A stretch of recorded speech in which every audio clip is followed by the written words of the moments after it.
अब यही तो देखना, मैंने कहा ना गिरगट, और कौन सा कितना रंग बदलेगा ये भी देखा जाएगा ना। रही बात हमारे गठबंधन को, हम लोगों को सबसे अच्छी कामयाबी मिली है। राहुल जी की एकला चलो वाली नीति कामयाब हुई है। उन्होंने सबको साथ लेकर के चले, जिसमें कि उन्होंने ममता जी को भी पूरा मान सम्मान दिया। वो अकेली लड़ी और जगह पर उनका साथ दिया पूरी तरीके से, और क्यों भी उनका उसमें दखलंदाजी नहीं करी। अखिलेश ने मिलकर काम करा। तो जिन लोगों के काम पहले पूरे नहीं हुए, किन्हें वोट नहीं दिया उन्हें? मुसलमान वोट नहीं दिया गया उन्हें, बल्कि हिंदू ने वोट नहीं दिया। क्योंकि बीजेपी का हिंदू हिंदू, हमारे हिंदू नहीं। हिंदू तो हिंदू ही होता है, धर्म तो धर्म ही होता है ना। उनके राम राम, हमारे राम राम नहीं है। 10 साल राम के लिए, हम राम के लिए, हम राम के लिए 5 साल जय श्री राम नहीं बोलते। जय श्री राम बुलवाने वाला होना चाहिए भाई, प्यार से बात को सारे बोलेंगे। क्यों नहीं बोलेंगे? नहीं, कमाल है। उनके जो साथी हैं, उनके लोग हैं, जो शाम के टाइम में टीवी शुरू हो जाता है उसके वो क्या करते हैं, सूर्य राजा दूसरे आ जाए, वो तो यानी उनके खिलाफ कोई बोलता रोने तक लगते हैं। क्यों नहीं बोलेंगे? क्यों नहीं बोले जय श्री राम? इसलिए नहीं बोले, बोल तो दिया वंदे मातरम। हमारे यहाँ पर, यहाँ पे जिस 15 अगस्त होती है, जब जनवरी होती है, तो वंदे मातरम पूरा गीत गाया जाता है। सटीक खबरों का सीधा असर। आप देख रहे हैं एनसीआर समाचार, खबर भी असर भी।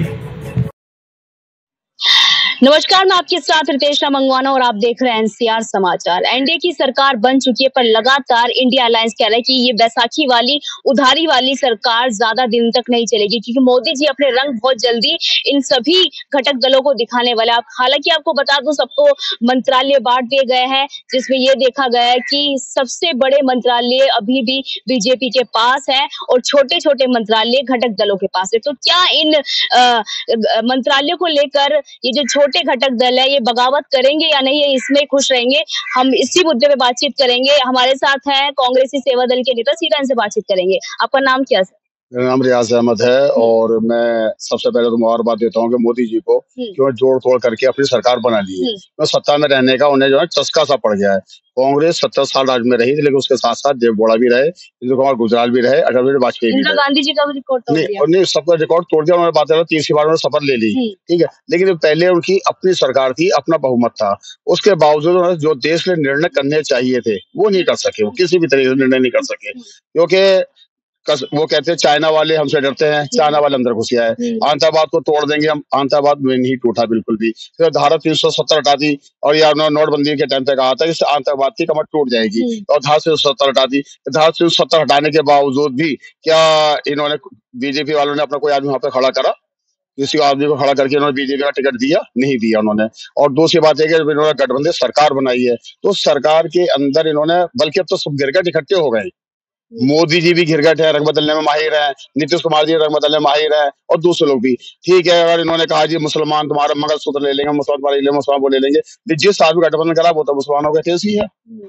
चंद्रबाबू नायडू, बल्कि चंद्रबाबू नायडू यहाँ पर इनके शपथ समारोह में बैठे हुए थे, वहां पर उनके पुतले जलाए जा रहे थे, उनकी तस्वीरें जलाई जा रही थी, उनके लोग उनसे खिलाफ थे। आप ना दिखलाओ, मोदी मंडल में शामिल नहीं है क्या? नहीं, मुस्लिम तो वही करेंगे क्या के लिए, उन्हें फिर हिंदू वोट चाहिए ना, वो इसलिए नहीं करेंगे। खुद ये लोग भी नहीं बदलाएंगे, ये लोग भी नहीं बदलाएंगे। साहब हमारे साथ में इतने मुसलमान के वोटे के हिसाब से भी हमारे पास में, नहीं बदलाएंगे लोग, किसी को नहीं बदलाएंगे। पर चंद्रबाबू नायडू तो मुस्लिमों के लिए आरक्षण नहीं मांग रहे। आरक्षण मांग रहे, वो अपने देश में, अपनी जगह तो मांग रहे हैं ना, यहाँ तो नहीं मांग रहे, पूरे देश में नहीं मांग रहे हैं ना। मोदी जी, अब यही तो देखना, मैंने कहा ना गिरगट, और कौन सा कितना रंग बदलेगा ये भी देखा जाएगा ना। रही बात हमारे गठबंधन को, हम लोगों को सबसे अच्छी कामयाबी मिली है। राहुल जी की एकला चलो वाली नीति कामयाब हुई है। उन्होंने सबको साथ लेकर के चले, जिसमें कि उन्होंने ममता जी को भी पूरा मान सम्मान दिया। वो अकेली लड़ी और जगह पर उनका साथ दिया पूरी तरीके से, और क्यों भी उनका उसमें दखलंदाजी नहीं करी। अखिलेश ने मिलकर काम करा, उसने मिलकर के काम करा। सरकार तो नहीं बना उनके पास 332 थे, इनके 232 थे, उनके 240। दावा क्यों नहीं पेश नहीं करा? जब अरे ये तो कांग्रेस है, जिसके दो विधायक चाहिए थे, उन्होंने गोवा में सरकार नहीं बनाई।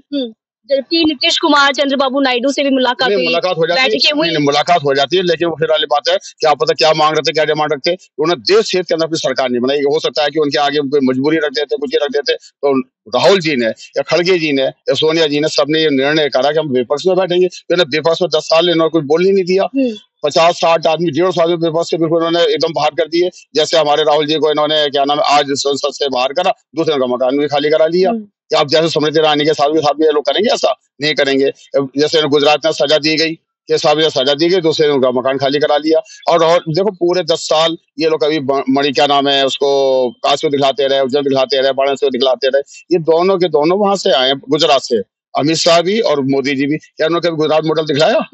गुजरात बोला कि साहब हमारे अहमदाबाद कैसा, हमारा मुल्क कैसा, हमारे क्या नाम है गुजरात कैसा है हमारा, कभी दिखलाया उन्होंने? यही तो कहा था ना 24 के इलेक्शन में कि मुझे वोट दीजिए, 400 पार कराइए, जो काम अधूरे रह गए वो पूरे कर देंगे अब। तो लोग, जिन लोगों के काम पहले पूरे नहीं हुए, किन्हें वोट नहीं दिया? उन्हें मुसलमान वोट नहीं दिया गया उन्हें, बल्कि हिंदू ने वोट नहीं दिया। क्योंकि बीजेपी का हिंदू हिंदू, हमारे हिंदू हिंदू नहीं। हिंदू तो हिंदू ही होता है, धर्म तो धर्म ही होता है ना। उनके राम राम, हमारे राम राम नहीं है।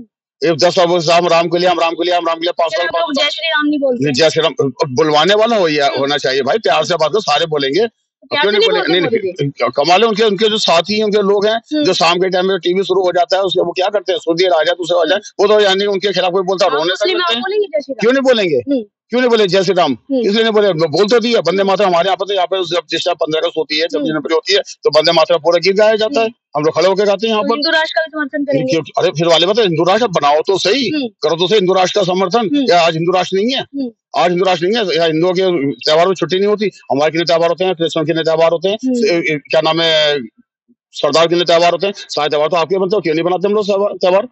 हम दिवाली भी बनाते हैं, होली बनाते हैं, दूसरे त्योहार भी बनाते हैं हम लोग, क्यों नहीं बनाते? हम बनाते ना सबके। तो हिंदू राष्ट्र आज का भी है, घोषित है, चाहे कैसा भी है। जैसे मोहन भागवत जी ने कहा कि भी है, साल भर से मणिपुर जल रहा है, ये जल रहा है, वो जल रहा है। मोहन भागवत जी को हाथ के बरफ दिया, इसके बाद बोलने लगे। या दूसरे लोग भी है, नोटबंदी के टाइम पे कहा था मोदी जी ने कि नोटबंदी से आतंकवाद की कमर टूट जाएगी। अच्छा, आरएसएस और भाजपा में बगावत की नीति चल चुकी है? नहीं, बगावत तो पहले से थी इनके अंदर। बगावत नहीं होते तो उनको बुलाते, वो भी नहीं आए, इन्होंने भी नहीं बुलाया, उसने देख लिया। और आप हमने अपने जो अपने साथी का नहीं हुआ, किसी और का, जैसे गठबंधन सरकार बनी है, जो आरएसएस का इनके अपने साथियों के नहीं हुए, तो दूसरे क्या होंगे ये लोग? हो सकते हैं क्या मैडम? आप बताइए मुझे, हो सकते हैं क्या? मोदी जी तो सबके है ना। मोदी सबके है। मोदी ने कभी किसी को अपना देखा ही नहीं है। मोदी सबके भी नहीं है ना, मोदी अपने है ना, मोदी किसी हुए ना, मोदी किसी मोदी के परिवार नहीं है। तो आज क्यों कह दिया उन्होंने कि वो टैग हटा लो? क्योंकि ऐसी तरीके से उन्होंने वो पिलाई थी, क्या नाम है, वो वैक्सीन लगाई थी, तो उसके ऊपर इनका फोटो लगा हुआ था। और जब उसका आया साहब ये मौत का कारण बनने, हार्ट अटैक का कारण बनने, तो उसका फौरन फोटो हटा दिया इन्होंने। तो मोदी हुए क्या, अब क्या किसके? वो तो जहाँ तक अच्छा है वहां तक आपके साथ है, बुरा वो मोदी पीछे हट जाते हैं। कभी मोदी सामने आए किसी के? आप बतलाइए मुझे। आप मोदी कभी सामने आए? मन की बात तो करते थे। मन की बात, अपने मन की बात तो मैं भी कर लूंगा। सामने बैठ के दूसरे मन की बात करो, तब बात होती है। अब जैसे महंगाई चरम पे पहुंच रही है, मिलेंगे प्रधानमंत्री सबसे मिल ही रहे हैं। वो तो सबसे मिल ही रहे हैं, चंद्रबाबू नायडू से मिले हैं, नीतीश से मिले। मैंने कहा ना कि अब देखते हैं कौन कितना रंग बदलता है, कौन कितना कामयाब होता है, कौन कितना करता है। कल तो कैसा मुसलमानों को आरक्षण दे देंगे, चलेंगे उनकी। ये तो इनके ऊपर है मैडम, ये तो इनके ऊपर है। जिसका जिस दिन दाम नहीं चलेगा उस दिन ऐसी तैसी हो जाएगी इनकी। जब तक इनकी बात मानी जाएगी तो सब चलेगा, जिस दिन बात नहीं मानी बड़ा कह रहे हैं, कॉन्फिडेंस आ गया उनके अंदर। उधारी की सरकार नहीं, उनके अंदर तो कॉन्फिडेंस आ गया। एक अकेला जिन्होंने, इन लोगों ने पप्पू पप्पू पप्पू का एक अकेले साबित कर दिया, मैं राहुल हूँ, राहुल गांधी हूँ मैं, ठीक है। और उनके पीछे, उनके काफिले के पीछे इसलिए लोग चले हैं कि सब लोग जगह नहीं मिली। एक 1.5 मील का सब लोग जो है ना, लोगों का क्राउड उनके साथ में रहा है। 1.5 मील का, कोई कम लोग नहीं होते, कोई आदमी कोई पैसे सवाल नहीं है। इनके पास तो पूरा प्रशासन था कि भाई जैसे फौज भी इनके साथ में, पुलिस वाले भी इनके साथ में, और क्या नाम है वहाँ पे डांस करने वाले भी, दूसरे लोग भी सब साथ में। और इनके मैं उनके जुलूस को देखता था कि लोग भाग भाग के आगे आ जाते थे। और नीतीश कुमार पलटी मारेंगे या फिर एनडीए में? नहीं, वो तो बेचारे पहले पलटी मार चुके, उनका कोई भरोसा नहीं है। मैं कहती कल पलटी मार दें, हो सकता है नहीं मारे, मैं कहूँ 3 महीने बाद पलटी मार दे, कल ही पलटी मार दे, उनका कोई भरोसा नहीं है। वो तो रात को सवेरे पता था दूसरे घर में बैठे हो, उनका कोई भरोसा नहीं। ये भी कह रहे राहुल गांधी कल भाषण में रायबरेली गए हुए थे, आभार मतलब कि सबका धन्यवाद। हाँ, तो कह रहे हैं कि प्रियंका गांधी अगर मेरी बहन वाराणसी से खड़ी हो जाए तो मोदी जी को हरा सकती, क्या लगता है? मोदी जी को प्रियंका गांधी नहीं जी, अगर मोदी जी का स्थान को दूसरा भी सही से खड़ा हो जाता है, सही से हो जाती तो वो हार ही रहे थे। अफजल अंसारी का जिसका जो भी है उनके, वो मुख्तार अंसारी के भाई बोले कि वो तो खुद हार चुके थे। एक दियासपुर को सही से वोट मिल गया, 1.5 लाख वोट मिल गया, वो जीत गए। मोदी जी को तो खुद ही सोचना चाहिए था कि मेरी क्या नाम है उसके अंदर गिरावट आ चुकी है, मेरी लाइट के अंदर गिरावट आ चुकी है। टाउन में मोदी मैजिक चलेगा, मोदी लहर चलेगी। देखो तीसरा चरण हो, चौथा चरण हो, कोई दिक्कत वाली बात नहीं है। आदमी की उम्र 50%, 60-70 साल की होती है, 50 साल की होती है। और हम तो ये देख रहे हैं कि इनका तीसरा चरण चल गया, लेकिन इसके बावजूद अपने रिटायर कब होते हैं? जैसे उन्होंने दूसरा रिटायर करा, इन्होंने 8 महीने रिटायर करके बैठा रहे। सब बुजुर्ग लोग नहीं चले, 10 साल पहले आए थे, जब इन्होंने रिटायर कर दिया। आज वो 75 साल के हो रहे हो, मुस्लिम खा करके ताकत दी आ जाती है मैडम। मौसम खा के जब आदमी जवानी में आता, गिनती उम्र की गिनती उल्टी सुलूनी हो जाती है। मौसम आप खा रहे हो, आप देश के प्रधानमंत्री हो, इसलिए आपको खिलाया जा रहा है, वरना अगर आप वहां से हटते हो तो आपको कोई भी जो आपका नॉर्मल तरीका हो वही होगा खाने का। मौसम खाने ताकत नहीं आ जाती है, मौसम खाने से उम्र नहीं खत्म हो जाती। बहुत बहुत शुक्रिया बातचीत करने के लिए। देखिए लगातार जिस तरीके से मंत्रालय बांट चुके हैं, शपथ सभी ग्रहण कर चुके हैं, पर देखना यही होगा कि घटक दल इस मंत्रालय को कब तक चला पाएंगे, ये बगावत पहले ही कर देंगे। क्या ये एनडीए की जो गठबंधन है, ये सरकार आगे तक चल पाएगी? क्योंकि नीतीश कुमार का किसी भी पार्टी को कोई भरोसा नहीं है कि वो कब उनका मन बदल जाए, कब क्या हो जाए, कब वो पलटी मार दे। पर देखना यही होगा कि अब मोदी जी तीसरी बार प्रधानमंत्री रहेंगे, बड़ा सवाल है। मैं आपके साथ रितेश मंगवाना और आप देख रहे थे एनसीआर समाचार।